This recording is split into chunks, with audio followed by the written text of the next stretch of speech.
রেসপেক্টে যদি বলি তাহলে না পারার পাল্লাটাই হয়তো ভারী।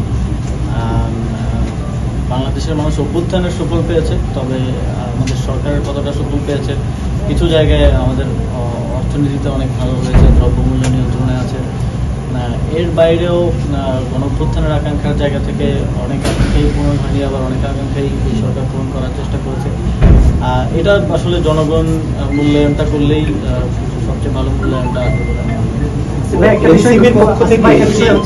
আপনি নিশ্চয়ই অবগত হয়েছেন একজন তার নিজস্ব বক্তব্যে চাঁদাবাজির ঘটনায় আপনার নাম জড়িয়েছে, এই বিষয়ে আপনার আসলে প্রথমত হচ্ছে এই বিষয়টা এখনো তদন্ত চলছে, যেহেতু ইনভেস্টিগেশন চলছে, এটা নিয়ে মন্তব্য করাটা উচিত না। তারপরে যেহেতু আমার নাম স্পেসিফিকলি সেখানে এসেছে এবং এই নামটা আসার পর আমি একরকম অবাকই হই।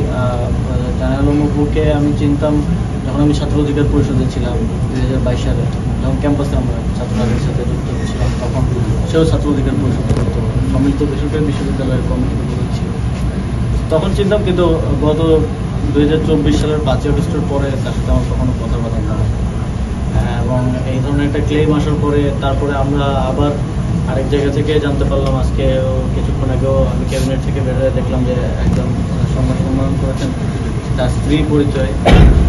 আমি খোঁজ নেওয়ার চেষ্টা করছি যে আসলে কী ঘটনা, তবে তিনি সেখানে দাবি করেছেন যে ওকে গুম করে নিয়ে এই স্টেটমেন্ট আদায় করা হয়েছে।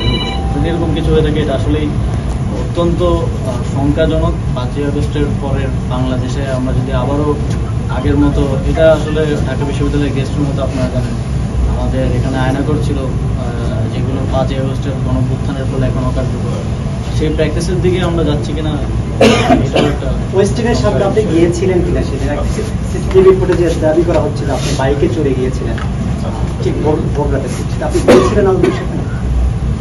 আমি মাঝে মধ্যেই আমার রাতে যখন কাজ শেষ হয়, প্রায় কখনো কখনো বড় হয়ে যায়, আমি রাতে খাওয়া দাওয়া, ওই সময় বাসায় আসলে খাওয়া দাওয়া দেওয়ার মধ্যে কেউ থাকে না খাবার।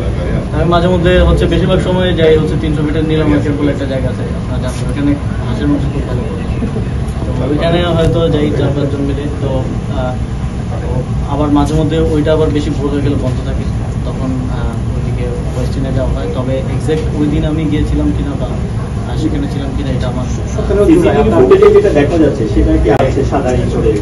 এখন দেখেন সিসিটিভি ফুটেজে হেলমেট পরা যে কাউকে যদি আমাকে বলে দাবি করা হয়, এটা কতটুকু আসলে বিশ্বাসযোগ্য, কতটুকু আমি এই বিষয়ে আর বেশি কিছু বলতে চাই না, কারণ এটা তদন্তের অধীনে একটা বিষয়, যেহেতু তারপর অনেক কিছু বললাম, কারণ আমার বিষয়ে যেহেতু এলিগেশন আসছে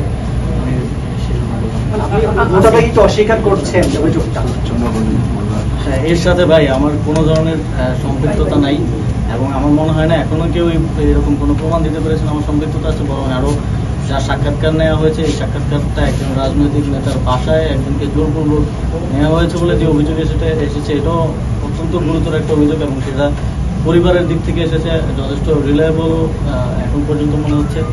তো এর সাথে যে আমার সংশ্লিষ্টতার যে কথা বললো সেটা সম্পূর্ণ রাজনৈতিক উদ্দেশ্য প্রণোদিত, এরকম অনেক কিছু আপনারাও ইতিপূর্বে দেখেছেন, আমরা সেগুলো রিভান করেছি এবং এখন দেখছেন, সামনেও হয়তো দেখবেন।